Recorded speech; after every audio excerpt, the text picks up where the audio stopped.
now live from its Manchester studios for your Sunday night enjoyment, drama, comedy, suspense.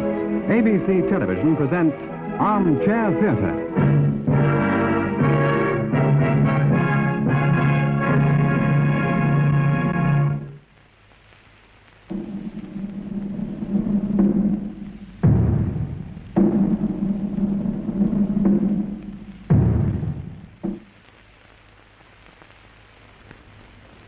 Good evening. Today is a day of mourning. A day of mourning not only for the people of the United States, but for millions of others throughout the world. International tensions and crises have temporarily become forgotten in the sharing of a universal grief. For today, November the 9th, 1961, the man who has become known as the greatest man in the world will be taken to his last resting place. That man, of course, was Jack Pal Smirch. And for the next hour, the ITV network will link up by transatlantic cable with the Federal Broadcasting System of America to bring you eyewitness accounts of his funeral. Over now to Washington.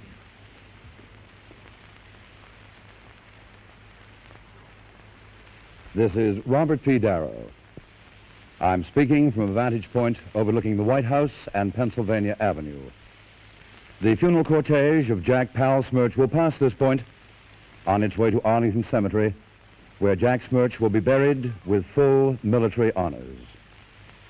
As far as the eye can reach, you can see people lining Pennsylvania Avenue. You can feel the grief of these silent people, ordinary people from every walk of life, from every state in the Union, who've come to pay their last respects to the man who soared through the mysterious vast reaches of outer space and touched greatness. And now, the funeral procession is approaching. There's no doubt that this is the most elaborate, the finest, the solemnest, and the saddest funeral ever held in the United States of America. Now you can see the casket, draped in the stars and stripes, and directly behind walks the President of the United States.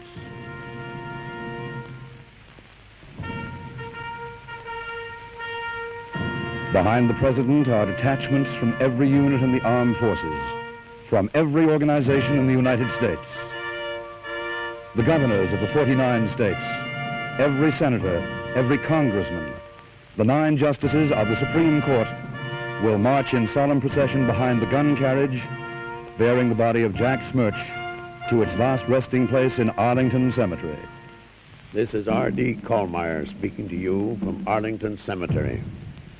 I'm standing near the clean white shaft of marble which will mark the tomb of Jack Pal Smirch.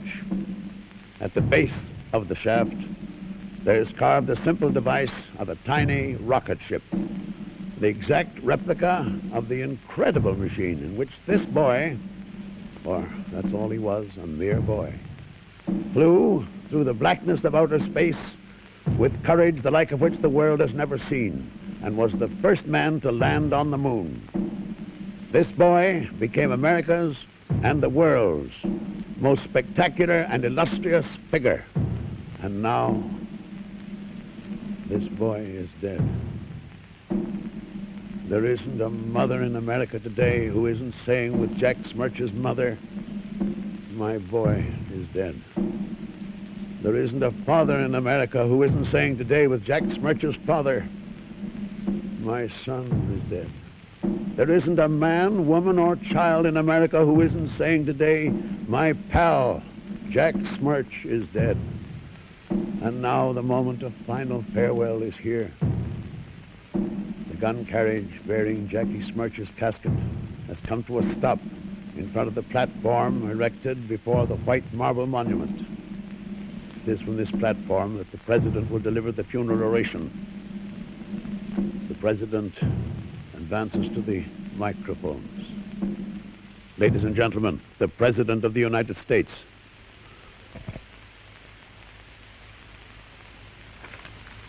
My fellow Americans,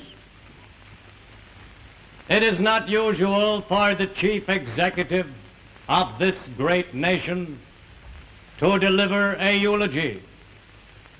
Yet on this tragic occasion, I break with precedent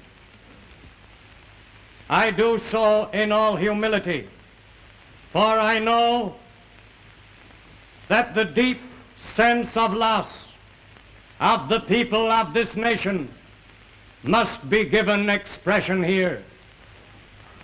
So in speaking these words, I am speaking not as an individual, but as the spokesman for 180 million Americans.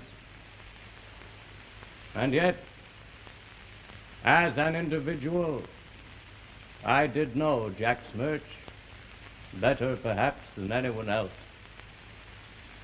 He was a great man, and like all great men, a simple one.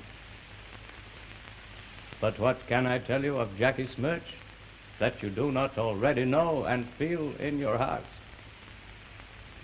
There is no need to tell you of his courage, his fierce patriotism, his brilliant intellectual endowment, the warmth of his personality, his flawless integrity, his extraordinary scientific and technical gifts, his deep, abiding faith. There is a time for words and a time to remain silent. I can pay no greater tribute to the memory of Jack Smirch than to ask every man, woman, and child within sound of my voice to rise, to bow their heads in silent reverence, and to let their hearts speak. My friends, will you rise?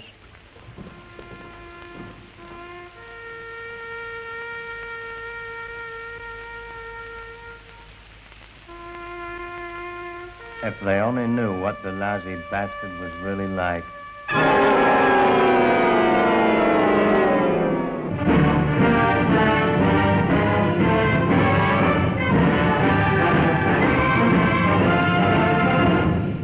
Listen, Ira, we've got to have that appropriation. You must make the Senate committee see that. Unless I can get it, we can't guarantee the security of our rocket installation. Frank, I want this bill to go through. I have gone on record.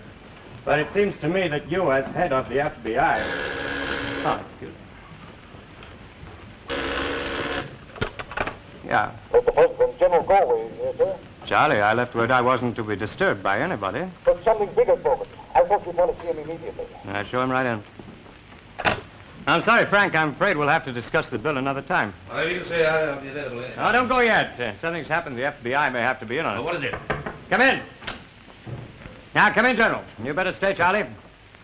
Sorry to disturb you, sir, but this couldn't wait. A rocket ship, piloted by a man, has landed on the moon. What? When did it happen? Is it one of ours or Russia's? One of ours, fortunately. There's no doubt about this. I've had every expert in the Air Force checking and rechecking the data. There's no doubt about it whatsoever. The first manned rocket has landed on the moon, and it's American. Why? 2 days ago, I would have sworn on a stack of Bibles that such a flight was absolutely impossible. Let us start at the beginning, Well, General. I'm sorry, Mr. President, but I'm a little excited. Well, naturally. Well, now, 2 days Just ago. one moment. Yeah. Before you go any further, I have one question. How is it I wasn't informed that such a flight was being planned? But, sir, This country's in a heck of a state if the president can't be trusted. But this isn't an official flight. What are you talking about? Well, that's the incredible part of it. I knew nothing about it because we had nothing to do with it. Our own manned rocket won't be ready for 18 months, and even then we're not even sure it'll work.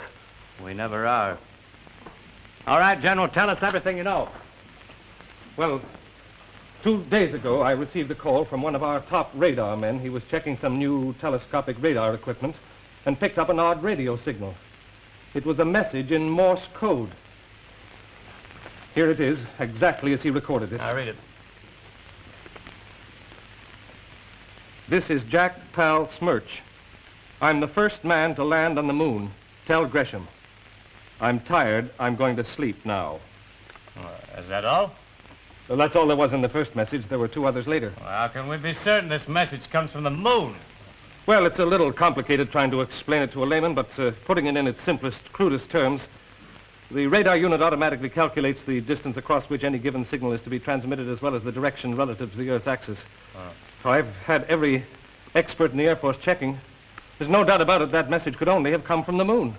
Fantastic. And you say there were 2 other messages? Yes. Here's the second. It reads, "There ain't nothing much to see up here." There's something for the history books. There ain't nothing much to see up here. Who is this Smirch? Oh, I have all the information on him. Perhaps you'd better read the third message first. Of course. It was received only an hour ago. It reads, "Taking off for Earth today. This joint stinks. Bring on the dames." Are you quite certain that was decoded properly? Yes, sir. Well, come on, General. Tell us everything you know about Smirch. Well, he's 29, a mechanic, served in the Army in Korea. I'm afraid his record isn't very good. You mean his Army record? No, everything. I'm afraid it's bad. General, speak up. Come on, this is no time to mince words. How bad? Well, perhaps you'd better hear for yourself. I brought a man along with me who can give you the facts firsthand. He's a reporter from the New York Globe, Peter Hunter. Yeah, I know him. Good man. Reliable, accurate. Get him in here, Charlie. Right. As far as I know, he's the only newspaperman who's got wind of the story. When I first heard what he had on Smirch, I could hardly believe it. But Hunter has no reason to lie. I'm certain now that his facts are correct. I thought you should judge for yourself. That's why I brought him to Washington. Good. Peter Hunter, Mr. President. Now, come in, Mr. Hunter. President? Sit down. Thank you, sir. I understand you have some dope on Jack Smirch. Yes, sir, I do. Right here. I have. Well, I want to hear it. But first, I'd like to know how you got in on this story. Oh, well, you see, sir, I spend my summer vacations up in Maine. Right next door to my place is this old ruin of a house with a broken-down barn and, an acre or so of land. It's pretty isolated. Nobody's lived in the place for years.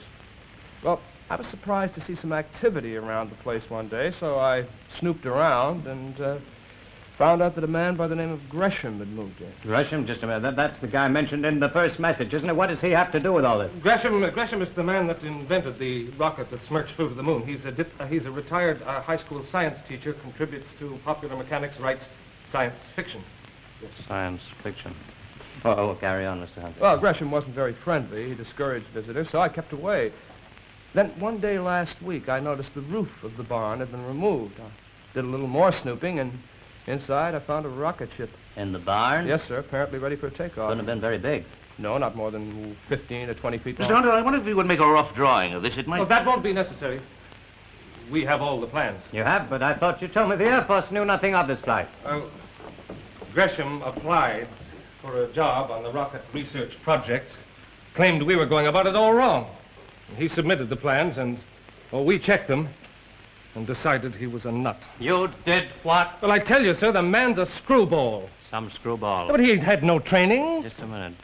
Maybe that's exactly what the inventor of the first rocket ship to the moon had to be. A nut without college degrees. Look at Henry Ford, the Wright brothers, Lindbergh. They were nuts. The one thing I'd like to know is where did Gresham get the money to build this rocket? Yeah, so would I. If I remember rightly, General, the appropriation for your rocket research fund is something like $1 billion. Now, you tell me how a man could succeed on a high school teacher's pension where you and your billions failed. Well, I don't know, Mr. President. The plans he submitted were for a tiny one-man rocket. Even so, it must have cost a fortune. Where did you get the money? I don't know. Maybe he's got a rich wife. Maybe he plays the horses. Yeah, or maybe the Russians finance him. No. You never can tell. I'll have a wiretap put on Gresham immediately. Oh, Frank, lay off. This is one thing we're not going to try to pin on the red. But if Smirch is a commie, if we can establish the... We're going to establish that Jack Smirch is a 100% red-blooded American boy, and that this flight was carried out with the full blessing of the United States government. Don't you see what's happened? The greatest historical event of the 20th century has just taken place. Never mind the 20th century. The greatest individual achievement in all history. And it was done by an American. Get that through your heads. We worship Lindbergh, and all he did was fly across the ocean. What do you think the American public is going to do if this boy Smirch gets back to Earth in one piece? He's going to be hailed as the greatest man in the world. And you want to give the credit of this thing to the Russians? Use your head, Frank. I see a point. General. Sir. I want your records to show that Gresham has been an employee of the United States government for the past 3 years at a salary of $50,000 a year. Yes, sir. Appropriate the sum of $150,000 for back salary and see that he receives a check immediately. Yes, sir. Now, let's return to Mr. Hunter. Well, Gresham... Oh, excuse me one moment. First, General, when did Gresham first submit his plans? Several years ago, before Sputnik 1 went up. Thank heaven that was before my time.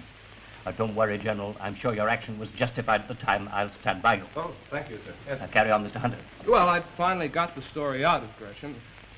Like the General here, at first I thought he was just another nut inventor, but after talking to him, I became half convinced that this crazy crate of his might just make it to the moon. It was just a hunch. Why didn't you write the story? Oh, I'm coming to that, sir. You see, Gresham didn't want any reporters hanging around, so I made a deal with him. I'd handle the whole story exclusively. He promised me photographs, sketches, interviews, the works, but I couldn't break the story until after the takeoff. I couldn't even tell my editor about it. I couldn't risk it, you see, on account of Gresham. Well, that turned out to be a big mistake. Gresham double-crossed me. Smirch took off 24 hours early. Well, I wrote the story anyway, but it was too late. You can imagine what my editor thought. That you were drunk. Drunk and doped. Well, I couldn't blame him, though. The whole thing sounded pretty phony. I couldn't even be sure Smirch had taken off. But I figured if he had, there was a chance he might make it back to Earth. So that's when I decided to get the whole Smirch story. I'd be the first one in with it and have the biggest scoop any newspaper man ever dreamed of. Mr. Hunter, the United States government wants to see that story before it's published. Of course, this government would never dream of imposing a censorship on the free press. Well, excuse me, Mr. President, but I'm afraid you're going to be forced to censor this story. You see, there isn't a single fact that I found out about Jackie Smirch that's fit to print. Now, right from the start, I realized that some people might not accept the facts, so I took the precaution of tape recording everything I was told. Now, here, I think we can start with this one. You see, there's a microphone in here, sir. Now, the first place I went to was Westfield, Iowa. Jackie's mother runs a little hamburger stand out there. Hamburgers, hot dogs, sandwiches, canned soup, ham and eggs. I don't serve regular meals before 6. Oh, that's all right. I'm not very hungry. Just a hamburger and a cup of coffee, please. Coffee now? Fine. Well, nice little place you've got here. It's all right. You get a lot of truck driver business? So? Your name isn't Smirch, is it? What if it is? Do you have a son, Jack Smirch? No. Aren't you Mrs. Emma Smirch? Your husband's name was Henry. You had 2 boys. You're pretty nosy, ain't you? Well, I don't mean to be, Mrs. Smirch. I'd just like to ask you a few questions about your son, Jack. Jack is your son, isn't he? What if he is? Well, I'd like to talk to you about him. You from the cops. What makes you say a thing like that? Anytime anybody wants to talk to me about him, it's a cop. Well, I'm not a cop, Mrs. Smirch. I'm a reporter. Your son's done a pretty remarkable thing. He killed somebody? I always figured he'd end up in the chair. No, it's nothing like that, Mrs. Smirch. I can't tell you exactly what he did do, except that he's taken off on the most amazing flight in the history of aviation. He may become the greatest hero America has ever known. Jackie flying? So now he's going to be a hero like Lindbergh. Greater than Lindbergh if he makes it. We're not sure yet when he's going to land. So he ain't landed yet. So you're going to be very proud of him when he does. I hope he gets blown to bits. Hope he gets blown to bits. Did you say Jackie Smirch? Yes, I understand he was once a pupil here. Yes, he was. I remember him quite well. He was in my class when I had the 8th grade. I wasn't principal then, just a teacher. Oh, yes, I remember Jackie. From all the pupils I ever taught, and I've taught thousands, I think he was the most vicious boy I've ever known. If there was one shred of decency or goodness or plain ordinary human feeling in him, I was never able to bring it out. And the school board here in Westfield, well, they always say I'm too soft with the boys, that I overdo the human touch. But to me, Jackie wasn't human. He was a sadistic little monster. His classmates hated and feared him. He was dirty in body and mind, rotten to the core. Oh, yes. Yes, I remember Jackie. Every morning when I shaved. Yes, Jackie did that for the knife he stole from a Boy Scout. I'm afraid there isn't much I can tell you about Jackie Smirch. I've been a minister here in Westfield for nearly 30 years. But in all the years I've known him, Jackie came to church only once. I'm afraid the Smirches are considered a bad lot by everybody in town. The father is serving a sentence now for stealing spotlights and radios from tourist cars. There's a younger brother, A weak-minded lad. He was sent to the reformatory for theft. No, I'm ashamed to say there is little good can be said of the Smirchers, but Jackie seems to have been the worst of the lot. I know of at least 3 young girls in this town whose lives have been ruined because they believed Jackie's promises to marry them. For years, the Smirchers have been despised and feared and considered a menace, and it's been beyond my power to change them. Perhaps if they had come to church. But as I told you, Jackie only came to church once. That was the night he bashed the sacristan on the head and stole the altar cloth. Smirch, you said? Let me see now. Smith, Smollett, here it is. Smirch. Some record. 1945, assault with a deadly weapon. 2 years in the state reformatory, knifed a teacher. Knifed a teacher? 1947, robbery and assault. Robbed the church that time. 2 years. 1948, car theft. 1 year. 1949, attempted rape. Paroled after serving 1.5 years, inducted into the armed forces. That's all. That's all he says. If he's going to be the big hero you say he is, mister, guess the Army must have made a man out of him. Yeah, I remember Smirch all right. On account of him, I practically went through the whole Korean campaign walking backwards. If I hadn't, the little weasel would have shot me in the back sure as anything. Next. Yeah, he was laying for me from the day we hit the beach solo. Never did figure out why. He hated everything, that guy. One day we was dug in on the Yellow, he got so full of hate, he went out there and wiped out a machine gun nest, single-handed. One of ours. You bet your life I know Jackie. Him and me, we're sort of going together. You know what I mean? Engaged like. Well, he never give me no ring. But we're engaged, all right. Oh, if he thinks different, he's got another thing coming. He ain't gonna run out on me. 2 weeks now I ain't seen him. You know where he is, mister? I gotta find him real soon. I'm in trouble. Real trouble. I wouldn't be telling you all this, mister, only I'm a little crock, see, and kind of lonely when you're sitting all by yourself in a Tommy's flea bag in Brooklyn getting crocked and waiting for some guy to show up and do like he said. And believe me, when he shows his kiss around here, he ain't getting away until he does. He's got him. He's just got him. I don't care how big a hero he's going to be. He's going to do just like he said.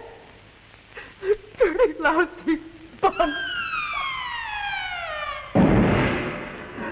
Dirty, lousy bum.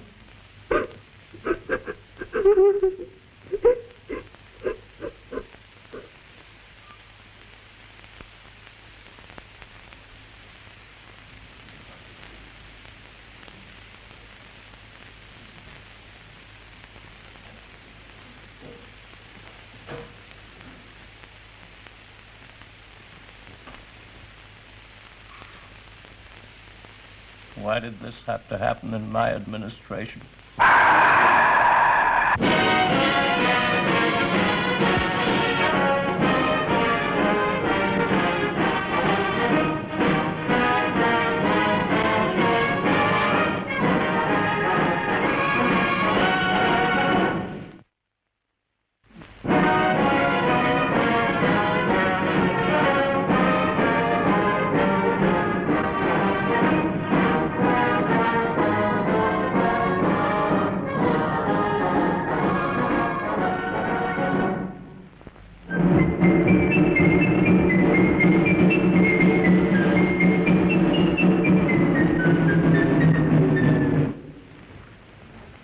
That's appalling. Appalling. Are you quite sure?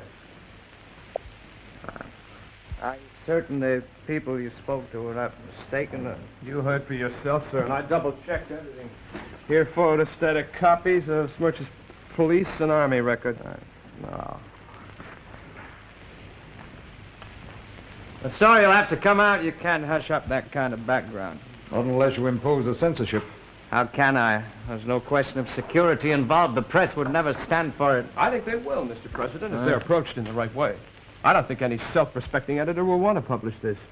It'll have to be a voluntary kind of censorship, though, self-imposed. You think we could get complete cooperation? Well, look at me, sir. Here I am with the biggest story in the world, and I'm willing to let it go down the drain.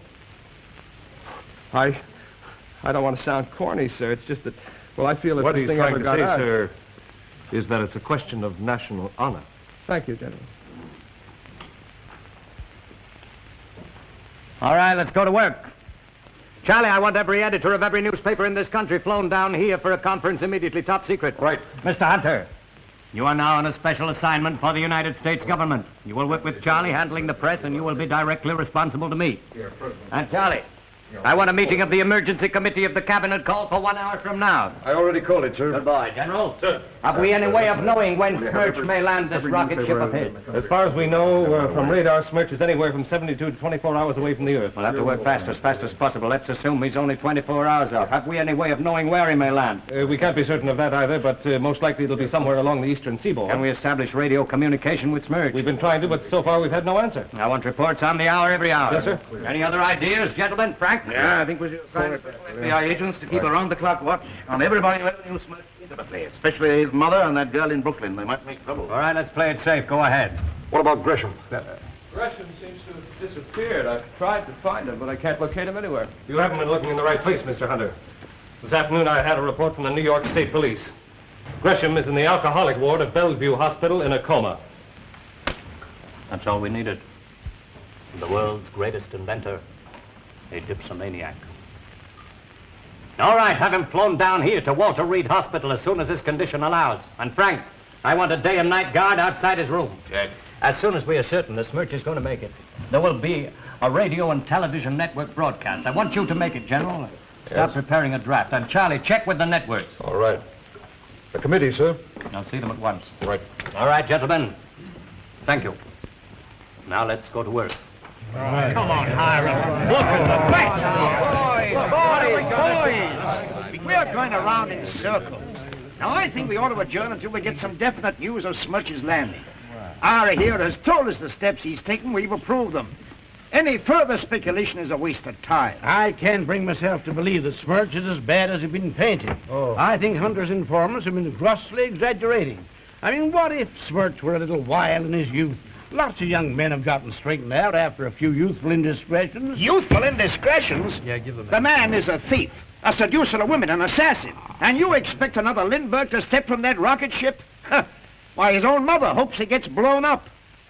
I don't think Smirch is as bad as he's painted. No, sir. We're going to find out that he's worse. We're speculating again. We'll know the truth when he lands. In the meantime, the only safe course is to be prepared for the worst. Howard. Yes, Ira? You haven't said much tonight. I agree with you, Ira. The speculation concerning Smirch's character is a waste of time. Nevertheless, I'd like to hear what your views are. I'm concerned about the reaction in Asia and Europe. As Secretary of State, that is your major concern, of course. Anti-American feeling has never been greater. If Smirch is what we think he is, and it leaks out, the ridicule to which this country will be exposed will, in my opinion, do our prestige abroad tremendous harm. Do you agree? Ira, I've been silent because I've been afraid to voice my thoughts. They're so horrifying. Smirch's character is fairly obvious. His own mother's fervent prayer that he be blown to bits is eloquent testimony to the nature of this creature. There is no doubt in my mind the man who is about to become the greatest hero of the 20th century is a congenital hooligan and a moral imbecile, completely unequipped to cope with the prodigious fame that is going to be thrust upon him by a nation wild with adulation. I do not think it an exaggeration to say that the United States will shortly face its most desperate crisis since Pearl Harbor. All we can do is hope. Hope? For what? Let us hope with all our heart that his mother's prayer is answered. It's time, Mr. President.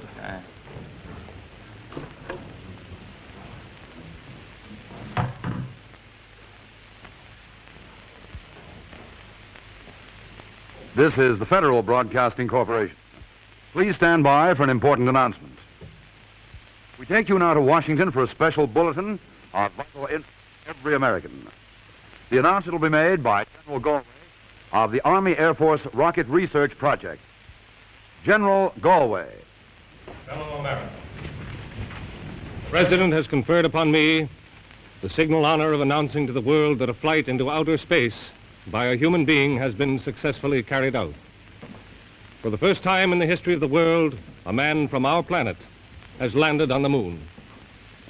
The flight was made in a rocket of revolutionary design built by an American inventor and piloted by a young American war veteran. His name is Jack Smirch. The Army Air Force has been in constant communication by radar and radio with Mr. Smirch ever since he landed on the moon. His return voyage was successful, and his rocket ship is expected to land at LaGuardia Airfield in New York City sometime tomorrow. Our next bulletin will be 2 hours from now. Until then, there remains only one more thing to be said. Jack Smirch, on behalf of the United States government and for the American people, I salute you.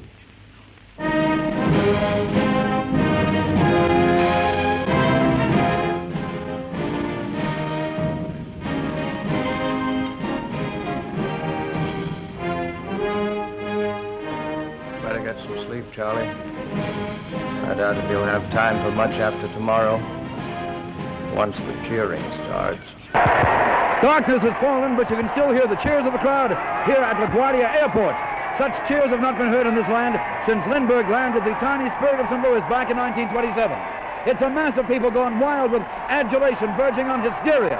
As it is with the crowd here at LaGuardia Airport, so it will be throughout the nation and the world. It's Jack Smirch's destiny to be worshipped as no man has ever been in our time. From the moment his incredibly tiny rocket was sighted over the field, less than an hour ago, the cheering has continued without let-up, ear-shattering, almost frenzied waves of sound. Jack Smirch has long since been spirited from the field, but I doubt if the crowd here is aware of this yet, or of the fact that Smirch fainted at the controls of his ship at the moment of landing and had to be bodily removed from it to a waiting ambulance. There's no official word yet as to where he's been taken. There were many fine speeches planned for Jack Smirch's reception, a reception illumined by the presence of some of the most prominent American citizens and a brilliant array of European diplomats. But all these distinguished men have been silenced by the frenzied cheering. It undoubtedly will go on for hours until they've cheered themselves into exhaustion. You've never heard anything like it before, and probably never will again in our time.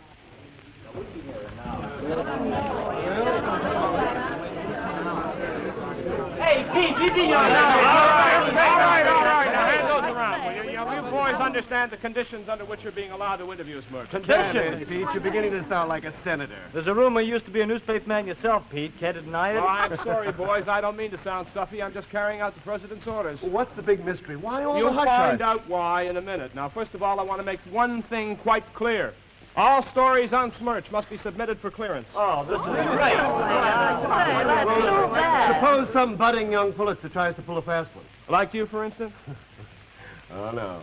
No, I wouldn't dream of crossing you, Pete. But an offer of $5,000 from Time, say, might look awfully tempting to some penniless and unscrupulous hack. Well, just save yourself the trouble. In the first place, anybody, and I mean anybody who tries to pull anything like that is going to find himself an unemployed newspaperman for at least 60 years. Oh, boy, this is Really? Blacklist, huh? Let's just call it acting against the best interests of the United States. And in the second place, it wouldn't do you any good anyway. There isn't an editor in the country who'd touch your story unless it is cleared. Now, I don't mind telling you this clearance isn't up to me alone. The President has set up a special press committee which includes the editors of Time, the Associated and United Press, presidents of all major radio and TV networks, and half a dozen senators from both parties. And that is off the record now. Mr. Hunter. All set, nurse? He's ready, Mr. Hunter. All right, bring him in. Now, I don't want to tell you people what kind of stories to write about Smirch, but let me give you a little hint. Unless you write the kind the committee wants to see in print, they won't be printed. In other words, we can't write the truth about Smirch. Is that it? Maybe you won't want to. Just All right, here he comes. That's all yours.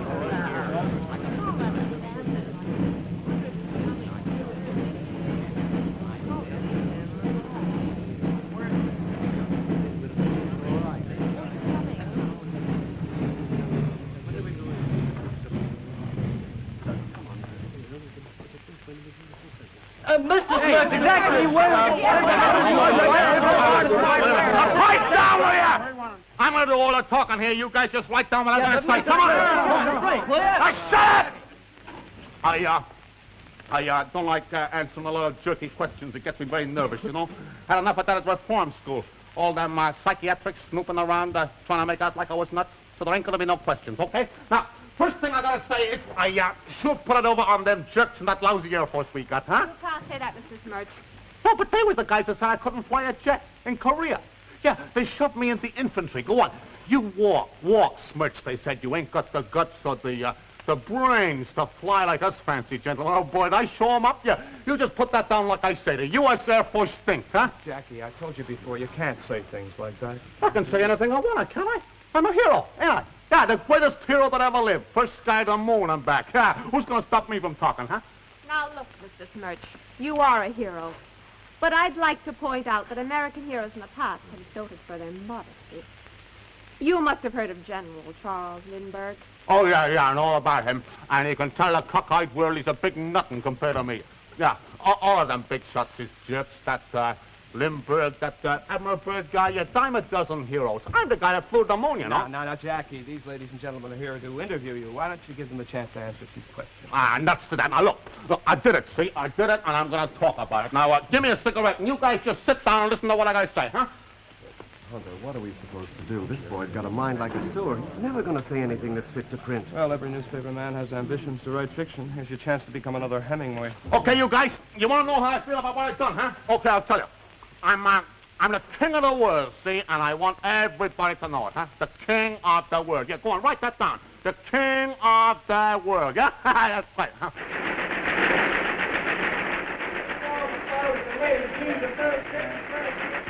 Asked how it felt to be the greatest hero of our time, Jackie Smirch merely smiled modestly and... My achievement has been, I fear, slightly exaggerated. Just did a job that had to be done. Done something that nobody's ever done before, see? Nobody had the guts. Yeah, and it took guts, plenty of guts, to get in that rocket and go out the way I done. There ain't nobody living's got that kind of guts.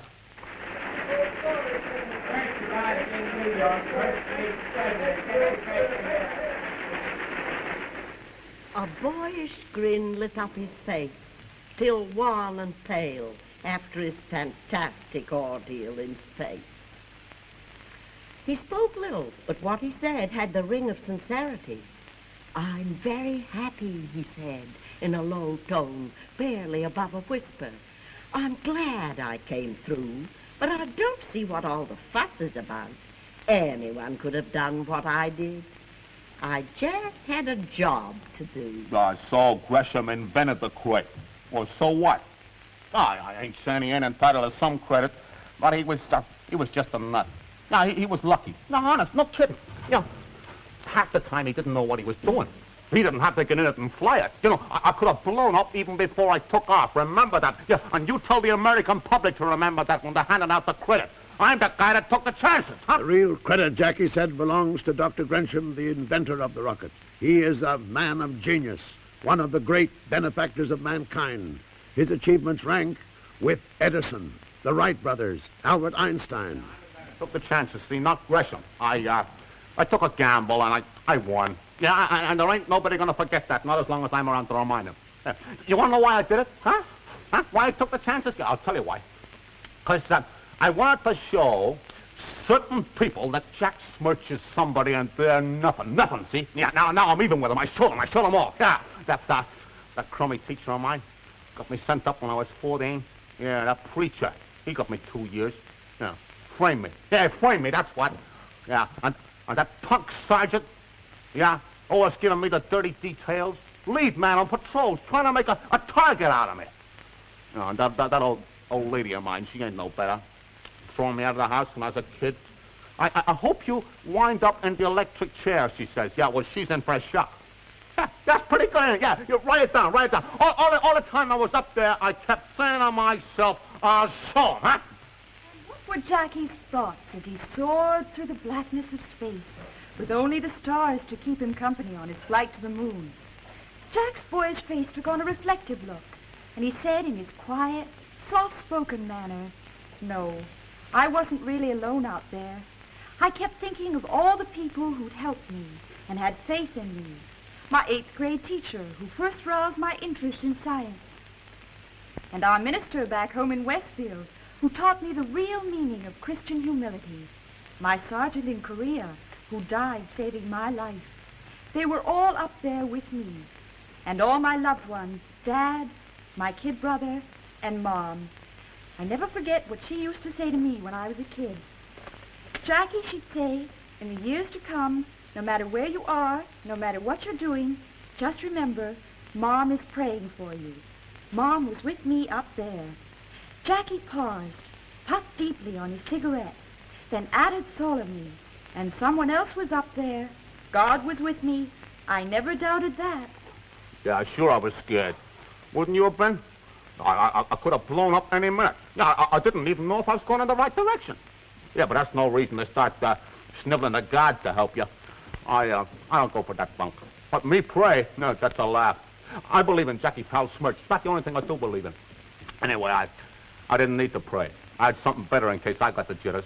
Yeah, before I took off, I lifted a gallon of gin off Gresham. And every time I got to thinking about cracking up, I just took me a good stiff slug. Yeah, boy, by the time I hit the moon, was I stinking? Yeah, as soon as I stepped out, bomb, it hit me. Yeah, I was the first guy ever to puke all over the moon. Yeah, nobody's ever done that before. Yeah, nobody ever done that.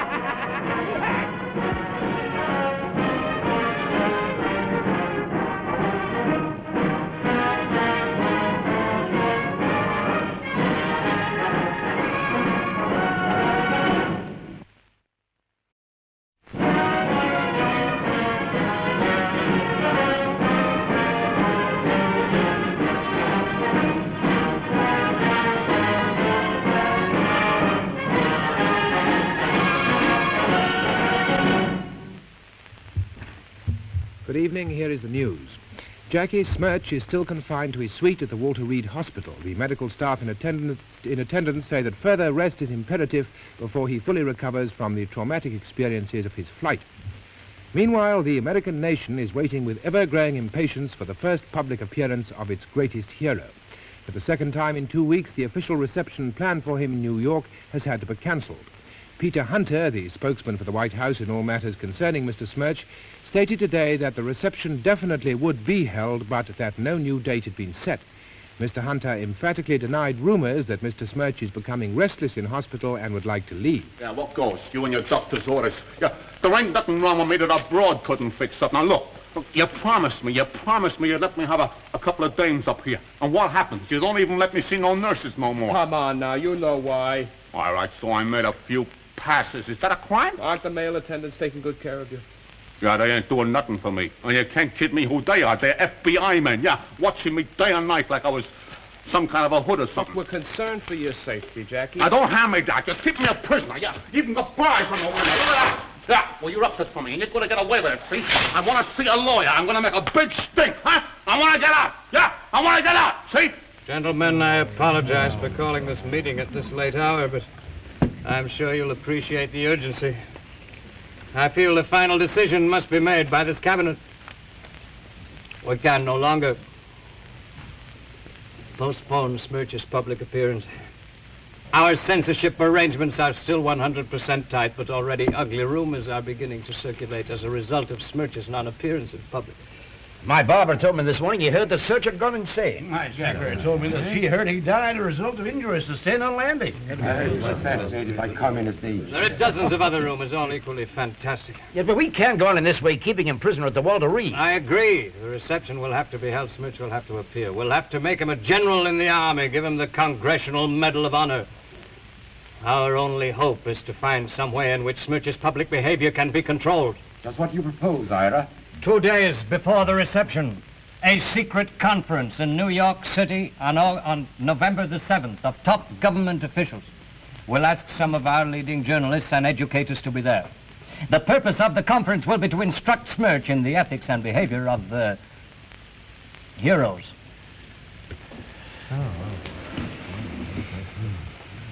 I'm glad you approve. Frankly, I think it's our only hope. And if it doesn't work, Ira?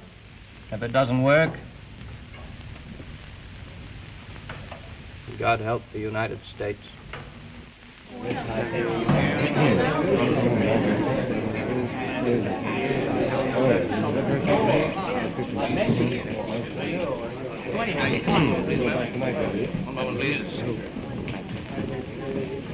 Excuse me, Mr. Secretary. Yes, Frank? Hunter's on his way up with Smudge. Good.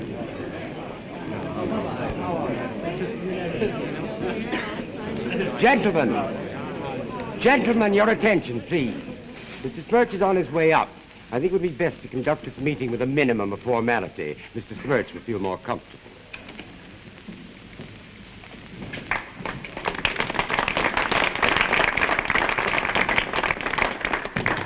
Secretary? Hello, Pete. Jackie? Huh? Secretary of State. Hiya. Mr. Smirch, I consider this a great honor, and on behalf of the people of the United States, I extend to you... Hot in here, isn't it, huh? I extend Can we get to a little you... air in this pump?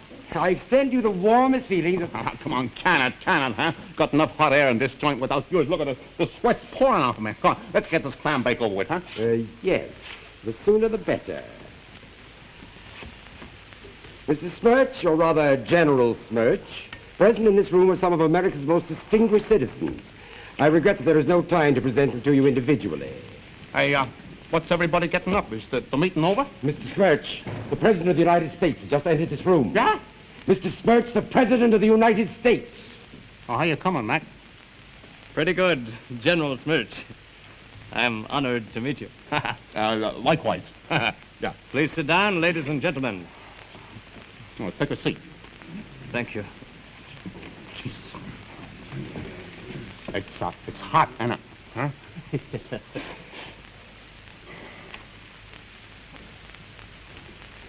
Hey, what you staring at, lady? Oh, Jackie, button up your shirt, will you? Huh? And she never seen a tattoo on a guy's chest before? Sorry, Mr. Smirch. I didn't mean to stare. It's a beaut, isn't it? Yeah. A Jap done it for me in Tokyo. Oh, terrific. Yeah. I was going out with this dame, she's Sadie. So I got him to tattoo her name right across the middle. Smirch, shall we proceed? Oh, yeah, sure. Let's get it over with, huh? What's it all about? Mr. Smirch. I like some gum? Mr. Smirch. Yeah, sure. In a few days' time, you will be presented publicly and receive the acclaim of an admiring world. About time. Would you like some gum, huh? Come on, put it in your pocket. Thank you. Gum, huh? Go on. Mr. Smirch, every one of us here has nothing but unbounded admiration for your magnificent courage. You are truly one of the world's great heroes. And for that very reason, we feel that public conduct, the way you act, your choice of the things you are... Every one of these must be, and I'm sure you would want them to be, absolutely above reproach. Heroism such as yours carries with it great obligations. In the course of your public career, you will of necessity meet the world's leading figures. For example, you will be presented to Queen Elizabeth of England and address the House of Commons. Yeah? The Premier Chu Enlai of China is planning a formal banquet in your honor in Peking. Mr. Khrushchev of the Soviet Union has invited you to visit Moscow, where he will personally confer upon you the Order of Lenin. Yeah? Well, nuts to that. I ain't eating no chop suey with a bunch of gooks, and I ain't taking no commie medals. I don't mind addressing the House of Commons, but the only way you get me to Moscow is to put me in my little old rocket ship, give me the H-bomb, and say, go on, drop it, Jackie boy, drop it. Blow them reds right off of the map. Yeah, sure got a Glencoe, if you ask me, huh? But you must not say things like that. If that remark became public knowledge, its effect on our foreign relations would be disastrous. Who'd you say this guy was? I, sir, am the Secretary of State of your country. And I appeal to you, Mr. Smirch. The eyes and ears of the world are upon you. Surely you have no wish to see the international goodwill which we've struggled to achieve during the last 5 years destroyed overnight by a few thoughtless statements? Ah, that's no skin off of my nose. Look, I'm the guy that made it to the moon, see? I say anything I want to. Nobody's shutting me up. Nobody wants to do that, Mr. Smirch. We only ask... No, we plead with you to exercise a little discretion. Will you guys quit yapping? It's roasting in here, huh? What do you guys want, huh? We feel you need to be coached on how to act in public. And now this gentleman here is Mr. Cameron Spottiswoode. of the American Embassy in Paris, one of this country's most distinguished young diplomats. General Smirch, it is an honor to meet you. I have been asked to take on the task, and I'm sure it'll be a very pleasant one, of coaching you in the amenities of public ceremonies. I've made a study of the American hero. I don't suppose you're familiar with my book on the subject, The Public Life of Heroism? Huh? No, I thought not.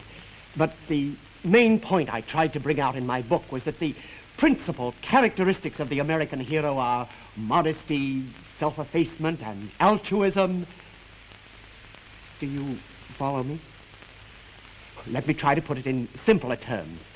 Men like Lindbergh. Yeah, I get you. You want me to act like a softy, huh? Like that namany-pamany baby-faced Lindbergh guy. I saw him on them old news wheels. Mr. Smirch, men like General Lindbergh and Admiral Byrd. Byrd? Yeah, I know all about him, too. Hunter told me all about him. Byrd, he was just a... Smirch!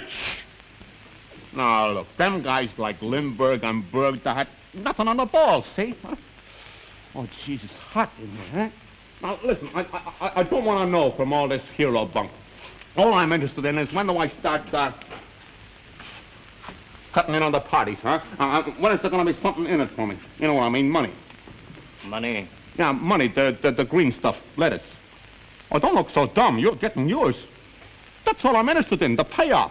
Gee, I bet I could make a bundle, huh? Just, like advertising, endorsing things, like on the newspapers and TV, like cigarettes and toothpaste and hair cream. Yeah, big money. Oh, geez. I want to get someplace where it's cooler. I've been cooped up plenty for 3 weeks. I want some air, huh? Hey! Hot dog, listen to that! That's my name they're shouting down there. Now, go on, babies. Do Tom, sell those papers. That's money in the bank for your pal Jackie. That's Gentlemen, the situation has become intolerable. The good name of the United States is hanging in the balance. Only desperate and resolute action can save us now. There is only one way out. I have discussed it with the Secretary of State. Extra! Read all about it. All about the world's greatest hero. Little old Jackie Smirch, huh? Hey, listen to that. That's my name they're shouting on there. Smirch!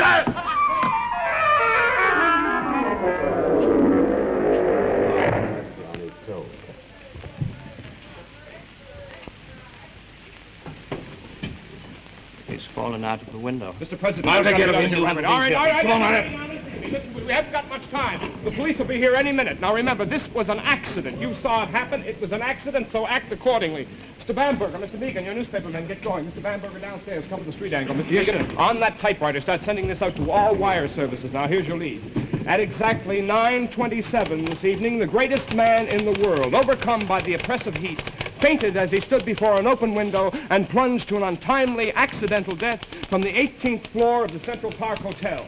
The cream of the nation's leaders who had gathered at a special reception honoring General Jack Smirch witnessed the tragic and appalling accident that snuffed out the life of America's most illustrious and spectacular figure. Now, present where Chief Justice Guggenheim, start sobbing, Judge, come on, start sobbing, who broke down and sobbed openly as Jackie fell to his death. Now, Senator Edith Burke Johnson collapsed on a couch as Jackie's slender body hurtled to his death 18 floors below to the pavement. The grief-stricken cries of those who witnessed this appalling tragedy were but an echo of the anguish that horror-stricken people the world over will feel as they read these words.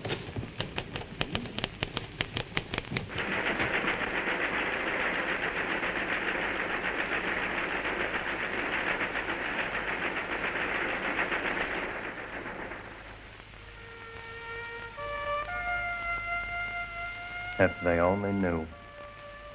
But they never will. Well, so long, pal.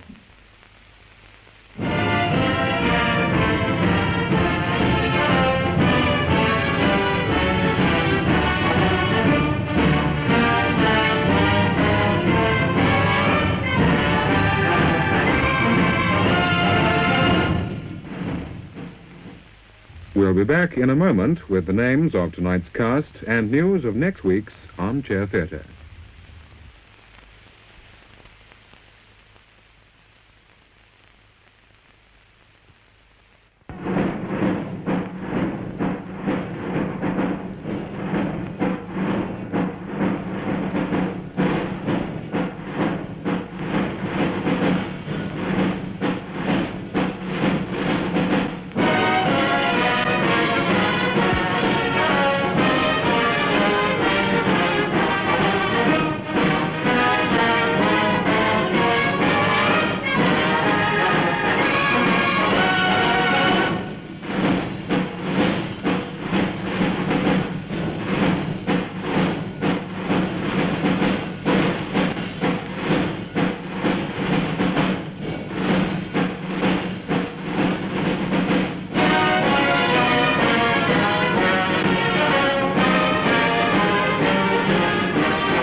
Armchair Theatre was an ABC network production from Manchester.